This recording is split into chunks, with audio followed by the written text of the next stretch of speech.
Peace FM 104.3. Good to meet you.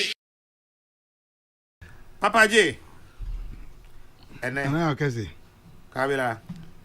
Me kasa ne ho nche bebre because my cake can be sometimes na nkrofo akọ dane wano near the year, but the medical can say mampani da Rawlings na busua ne titru ne yire mi ame mame na kwadu Ajima Rawlings ene ne ma yema abusua no yakọ na me magana manyina yakọ kese pa na ma srese ye penny crabre krakra yi no in fact ma fa na manyuku mienu amanyoko mienu a ono na oyi am so mo ankasa se oye wo mu sunsum eye NDC any NDP wo mu mienu nyina se eye ono ene wo mu sunsum a wo mo de ehye me ma sa amanyoko ahodo yi yakọ other ones been one more defunct intimi fa omo enka ho na mama Ghana man nyina so yakọ na masre se mampani dada Rawlings okọ ne krachi no ye nyina ye bobo modern se ye befa adisua papa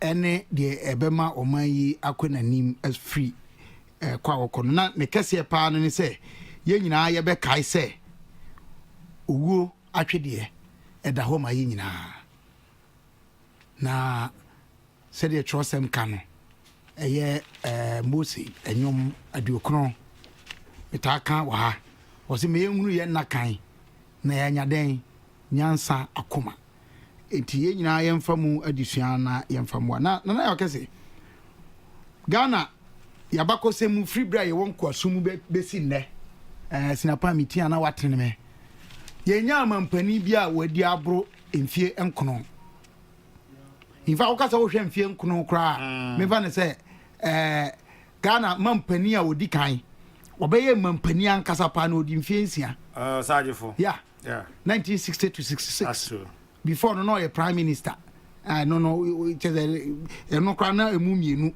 one under colonial administration the other under an independent country na okan nyina bomu from 1951 kra na wo dey count to 66 and say wakan abros wa na 15 years mampani Rawlings any the longest served head of state of the Republic of Ghana nearly 20 years 2 decades na ohwe Ghana am say your population say o kan nipa do so pa between bay 15 to about 45 and I say even 50 see I said me mistake here who came from there 15 years to 50 years or more dear nipa na mamu ye pa and I pa Mr. Rawlings so the largest population of our country today nipa ye nim no ene na mamu Mr. Jerry John Rawlings you can't take that away from him and you won't even try Ghana abakosemo a ube ye free ho. Now, another unique thing about Mr. Rawlings, and he say, "Ono kwani mampania, wadi Ghana so, ewo, atutrasem anase, yam from ranya juma mamu, unconstitutional military dictatorship. That's what I mean. And now what's also be constitutional president. Now what the amamra." Any a friend saying attending so akwan ono nkwa he's the only president ayanya ne saa enti eno so kra no be de ne to gina pen bia upewu mpeo cheze that is what oba ono no ote eno no ansana na ya kese enambre santina odi o man yisunti ye nyina ye beji atum se upe mampani a otimi boa animdifo enkrofo awomo akukudam enwomamu ane miamia hodo edi omu bo mu ebu man bresantene a eno soso no enam bre onu di enti wo de saade ne be ma no ansana nana ya kese opewu mpeo eba na disua akwan in fact rural electrification you give it to him say na penso na sani man ne dodo atie na minia pani wa hana ye nyina adisua ho nsem ye pay de open nipa so a odane ye disua kwan e fa so ye no ani butu ye and I said dane no kra a radical shift in our education system Mr. Rawlings a free old system no na ye two old system no twene ye kra and UK um da so yes form ni ade and yeah dane ye ho no yeah abandon the 5-year 2-year pre-university period no entirely and ye befa secondary school a friend no junior secondary any senior secondary I no so no de nsisan ne nsakyere bebre aba ye disua ensemu bre na ye di ni de say aye ho akontabuo kakra significantly no old system no new system no pre-university no enye nsunsunye nam kese but again and also no to his credit say sinto bi wo ho so a of course eno na me ka be wie say nipa bia ye bra akoye say adekye ni adesan mu nsem ye wosum ene ye wo han na se de etie amabobo so yi mesa so akai say wono na mampani a obetu na de so wo jana jajamu me can the late former president Dr. Hillary Liman I know constitutionally elected share na ayakayaka ni anikani share no a friend saying yeah no ayakayaka ni anika de ana anya empo edru bribi ne yire adwuma no oye ekohye tie and die business of me mama Flora Liman aban anaso man anko ne moa edu bra mampani dada Liman yare ye kra okoda kolebu ankrankran Dr. Edward mama I recently no ye ambassador plenipotentiary wonum any ankrankran binum any kutuaka na ya kese ene mampani dada Rawlings yamano how many days state barrier 3 em say Sunday kan ho be 4 Dr. Hillary Liman was denied any such thing. Sad.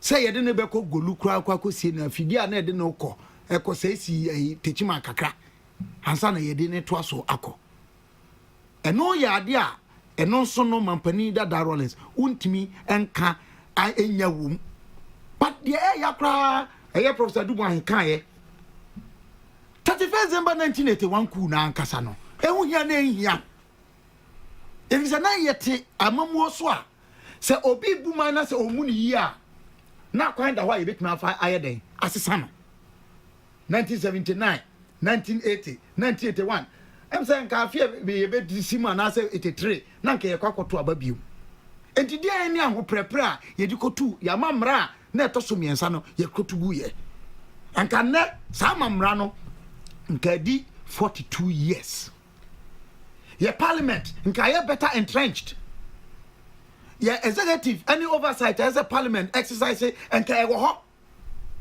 obetu sadi ni gui na Professor Kwame na why can say me woni book no mu for the 11 years ekun a wo mu so ye say wo mba be ko ketase ni proye no wo mu hwehwe mu hu niam no they abandoned it and I have I friends say deduce say it was because they were complicit PNDC because their whole establishment was corrupt yentimi nka enya numu and of course nana okese you say nipa chi asem ye pese ye kan papa nko a sa nya atwom no me kwara bon fede sorry me ntimi nye ye kan papa na ye kan bon soso na ye gya no kwan yi no me ma dwini mu the best tribute we can give to Mr. Rawlings is to say never again to sa legacy no obetu amamra egu ye no say man isi biom no matter how bad a constitutionally elected government may be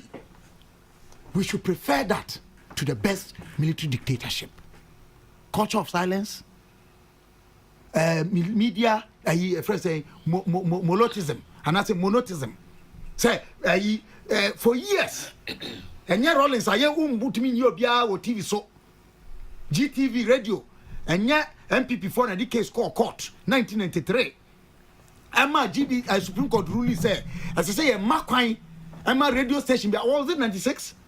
I think it was anyway. Radio idea That be a radio idea no radio idea they say I'm talking about I think it was 96. MPP the case cause say state media should give equal access to all presidential aspirants. No. Attorney General at the time on the authority of the president went to oppose it. And then no yama wonkwayama. President Kufa Duneduko. Yeah. Thank you. I buy in the name of the MPP that time. Enti Sanya nyina ene nyame adom criminal libel law President Kufa papa ni chawa no pay obey free ho. Say you cannot criminalize speech. And also did as I say responsible media conversations. Say ubetuma kan wasem abra onka enchiano ana onka enwo bi hu fi ka se de sitie nipa no ne wonya adwena se ofi se wagu ne hu fi so a ono so onfa nko emranim eti yenkanfo ano mampani dada Rawlings wabeye bi oye de obetumi aye o na de chie e no wo na de saye emunsem na me ankrankra metian no na okese me pemfanto ho e wo mama nyosemu a me mfa no nka ho. He's not my model or my example that I look up to in my politics. If we say an example no mimi from no me feel say adi o man nya since aboa o man and Ghana would have been better without that period, especially PNDC era no I want the be twin o man yi de echo actually esen say the isiti na nya me nkwa madwene. In fact the late Professor Albert Adubuahin, the lecture for JB Dankwa Memorial Lecture 1987, publishing in a book, you have to need the Ghanaian Sphinx copy. Nana Okese, Professor So, na Jintre, Sadi Hon, Adia, Obono, Tia, on can say, may I can't keep to a Biama who say, page 37, what more. The second coming of Mr. Rawlings. This is what Professor Adubuahin had to say. Was this second coming equally necessary and justifiable? Or see, though the reasons that Rawlings and his associates gave for staging the coup, as well as his timing, sound plausible, the 31st December coup was first and foremost unnecessary for three main reasons. Now, of course, I'll say, not only was the 31st December coup unnecessary, unjustifiable and premature, but it was to me an exceedingly unfortunate move. Ghana has been able to produce only three charismatic personalities: Kwame Nkrumah, Akwesi Afrifa, and thirdly, Flight Lieutenant Rawlings.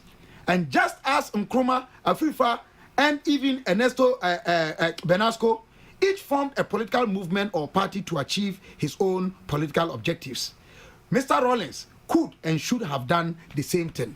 One yes had the brow handy over, even though NDC4 or more essay or no NMA or more tea or Mamanyu.